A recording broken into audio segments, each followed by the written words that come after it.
How to fix camera not working in your Windows device. Hello guys, this is Atticus and welcome back to another tutorial video. In today's video, I'll teach you guys how you can fix your camera not working on your Windows device.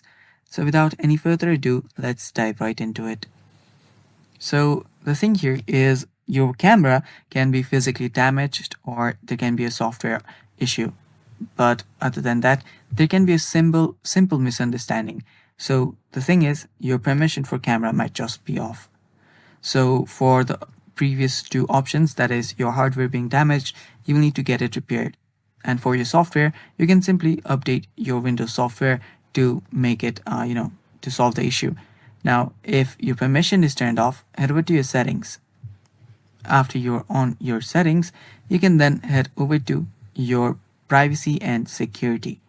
So on the left sidebar, you'll find privacy and security. After you're here, scroll down and under apps permissions, you'll find camera. Tap on it. So make sure that camera access is turned on.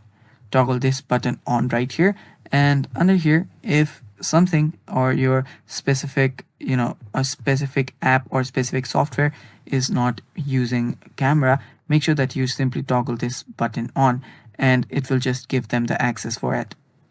And after doing that, your problem will get fixed. And that's basically all for today's video. Thanks for watching guys, stay tuned for more, and bye bye.